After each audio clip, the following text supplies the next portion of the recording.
प्रधानमंत्री जी cabinet committee of security के साथ बैठ करके बात करेंगे ना कि आगे क्या करना है, कि इनके साथ बैठे, पता नहीं इनके लोग जाकर के क्या कर दें, किसको बता दें।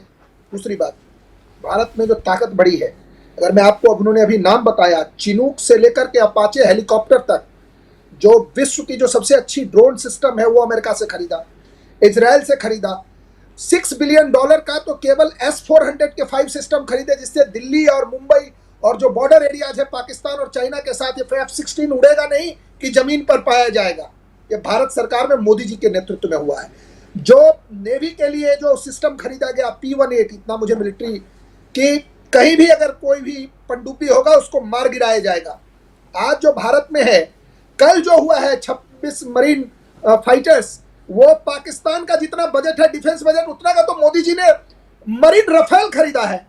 ये क्या बात कर रहे हैं। और मैं आपको याद दिलाना चाहता हूं, जो राफेल पर सुप्रीम कोर्ट में प्रैक्टिस करता हूं, जब राफेल पर सुप्रीम कोर्ट में बहस हो रही थी, तो ऑनरेबल सुप्रीम कोर्ट ने कहा कि क्या आपने 2004 अटल जी के टाइम के बाद आपने कुछ भी नहीं खरीदा? सुखोई 30 के बाद क्या एक प्लेन खरीदा कांग्रेस पार्टी ने 10 साल में? हमारी स्क्वाड्रन जो होनी चाहिए आज 32 या 33 है, मेरे हिसाब से काफी सीनियर लोग बैठे हैं यहाँ, वो बताएंगे, जबकि हमारी स्ट्रेंथ जो है वो 44 होनी चाहिए। क्या परिस्थिति में कांग्रेस, और A.K. एंटनी साहब थे डिफेंस मिनिस्टर, उन्होंने कहा हमारे पास पैसा ही नहीं है। इनके पास चोरी करने के लिए पैसा है, 2G से लेकर CWG से और जीजाजी तक के लिए। मैं कह रहा हूं कि इस एक डील की बात मैं कर रहा था। और जहां तक आपने बोला कि मोदी जी क्या कर रहे हैं, अब सबसे बड़ी जो बॉडी है, मीनाक्षी जी, ये हमारे दोनों जो बोलो यार, क्यों भी रोकेंगे? हाँ राजीव जी, ये शब्दों का प्रयोग हो रहा है, वैसे वर्ड्स नहीं, ठीक है। मैं ऐसे शब्दों का प्रयोग होगा तो मैं डिबेट छोड़ दूंगा जी। ठीक है, मैंने बोल दिया अर्शप्रीत जी उनको, इनफैक्ट मैं वेट कर रही थी कंप्लीट कर दे। ठीक है, इस तरह के वर्डिंग्स नहीं, हम पॉइंट पे बात करेंगे। हाँ, मैं नहीं कर रहा हूं, जीजा जी एंड ऑल ये सब बातें नहीं। हाँ, आप रॉबर्ट वाड्रा नाम लेके बोल लीजिए आपको अगर बोलना है तो। रॉबर्ट वाड्रा, चलिए, शर्म आनी चाहिए बीजेपी को, माफी मांग के बयान वापस ले, और राहुल गांधी के वापस लो। दोबारा बोल रहा हूँ, आगे बढ़ रहा हूँ, मैं बोल रहा हूँ ना, आपकी बात मान लिया ना मैंने, अब मेरी बात तो डिबेट को होने दीजिए।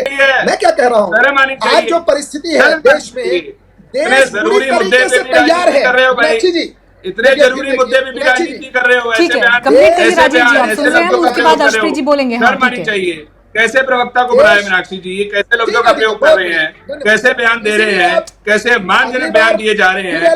और अनफॉर्चुनेट बात है कि मुझे कह के आपको इंटरवीन करने को बोलना पड़ता है, बीच में एक बार भी बोला क्या? ऐसे बयानों को रोका कीजिए। सर, मैंने आराम से उस बात के लिए उनको बोला है कि इस तरह के शब्द मत प्रयोग करिए, बयान वापस, ठीक है। और दूसरी बात ये सर, जीजा जी कोई ऐसा संबोधन नहीं है जिसको मतलब हम किसी गलत उसमें देखें, ये इस तरह का संबोधन नहीं है।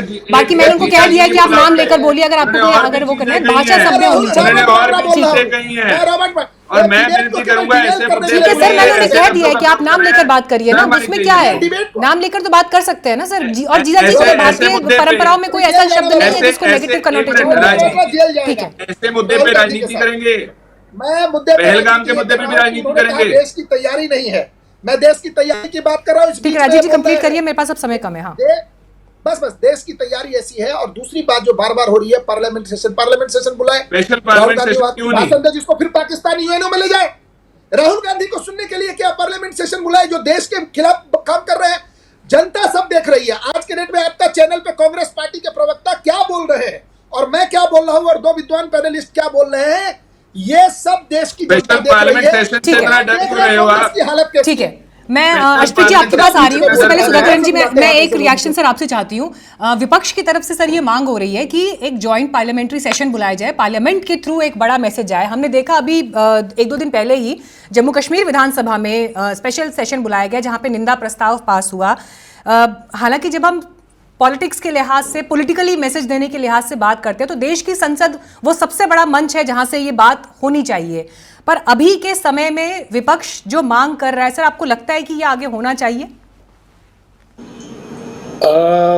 देखिए, अगर मैं डिप्लोमेटिकली कहूं तो फिर मैं आपकी बात से फिर मुझे ज़बरदस्ती सहमति जतानी पड़ेगी। लेकिन पार्लियामेंट में आजकल जिस क्वालिटी का बहस हो रहा है, मैं बहुत ही लेट डाउन फील करता हूं और वेस्टेज ऑफ टाइम है।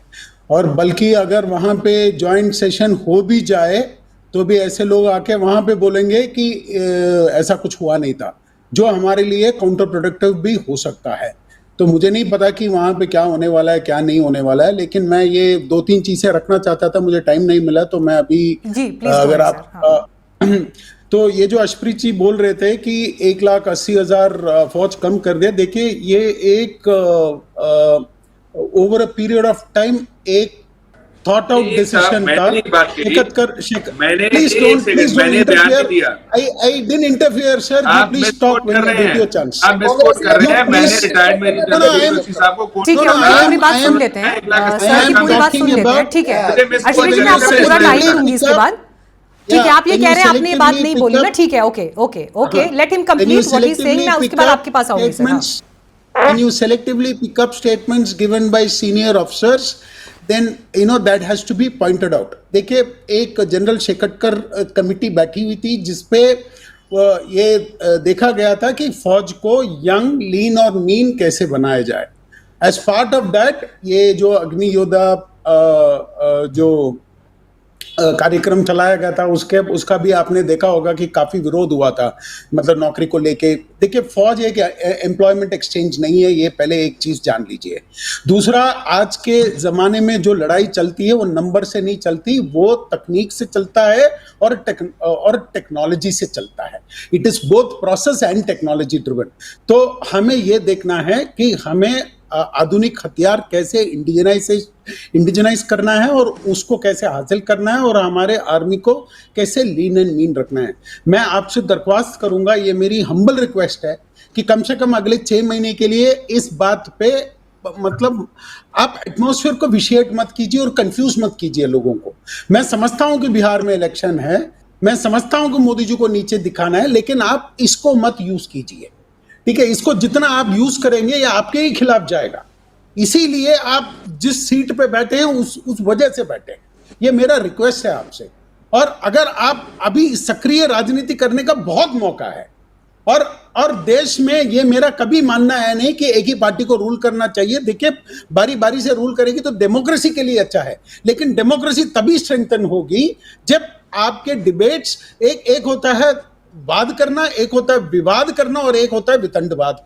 हमारी जो भी चर्चाएं चल रही है वो वितंडवाद में चल रहा है, मतलब जिसका ना कोई सर होता है ना कोई पैर होता है, कोई कुछ भी बोल के भाग जाता है, फिर उसका कोई अकाउंटेबिलिटी नहीं होता, जिसके वजह से हमें ऐसे कंट्री खामियाजा भुगतना पड़ता है। ये मैं पॉइंट ड्राइव करना चाहता हूं both the political parties but to a large extent to the opposition, because as a citizen I reserve the right to be the जज हियर, बिकॉज हम जो देखते हैं हम दोनों पार्टियों को वोट देते हैं। देखिए मैं साउथ से आता हूं तो दोनों पार्टियों को वोट देते हैं, तो ऐसा है नहीं कि हम बीजेपी के हैं या कांग्रेस के हैं। लेकिन मेरी एडवाइस है कांग्रेस पार्टी को, अगर आपको आगे बढ़ना है तो आप अपने जो लॉजिक, जो तर्क है उसको थोड़ा सुधारिए। आपको बिल्कुल पॉइंट निकालनी चाहिए, अगर किसी मेजर जनरल साहब ने कुछ बोला है प्लीज ले लीजिए, बट अपना दिमाग यूज कीजिए और तब यूज कीजिए उसको जब उसमें आपको कोई सेंस लगे। ये सब बहुत आपको भी पता है, आप सत्ता में 50 साल रहे हैं, तो आपको पता है कि भारत की जो रक्षा जो प्रणाली है वो कैसे चलती है, मतलब कमीशन क्यों बैठते हैं, वो क्या देखते हैं, उसके ऊपर क्या नतीजे होते हैं। और ये जो इंटेलिजेंस फेलियर की जो बात को जो आप लोग जो बढ़ा रहे हो, देखिए कहीं पे भी पूरी दुनिया में ऐसी कोई इंटेलिजेंस नहीं है जो 100% है। अमेरिका जैसा देश जो चारों तरफ से समंदर से घिरा हुआ है, वहां पे जहाज जाके उनके बिल्डिंग्स को उड़ा दिए थे। अभी इजराइल जिनकी जो सिक्योरिटी व्यवस्था जो वर्ल्ड की बेस्ट मानी जाती है, वहां पे भी ऐसा कुछ हुआ है। और इंडिया में आपको पता है हर महीने होता था टेररिस्ट अटैक्स, अभी कम हुए हैं, लेकिन इसका यह मतलब नहीं है कि हमें सवाल नहीं करने चाहिए। मेरा सिर्फ ये कहना है कि आप सही सवाल कीजिए, सवाल करते वक्त आप देश को लट डाउन मत कीजिए। देश को लट डाउन करने से क्या होता है कि हमारी ही मुश्किलें बढ़ जाती है। अभी जैसे वो लोग न्यूट्रल इन्वेस्टिगेशन की बात कर रहे हैं, आपके बहुत सारे नेता ये बोल रहे हैं कि हमें वो मान लेना चाहिए। न्यूट्रल इन्वेस्टिगेशन साहब पॉसिबल ही नहीं है, वो टाइम वेस्ट है। अभी हमें एक्शन लेना है तो एकजुट रहिए, प्रधानमंत्री का हाथ अब मजबूत कीजिए, हम सबको एक साथ रह के ये देखना है कि पाकिस्तान की मैक्सिमम डैमेज कैसे हो, वो स्टेट डिसमेंटल कैसे हो और टारगेट पे आसिफ मुनीर कैसे हो। इतनी मेरी विनती है और मुझे इतना ही कहना था।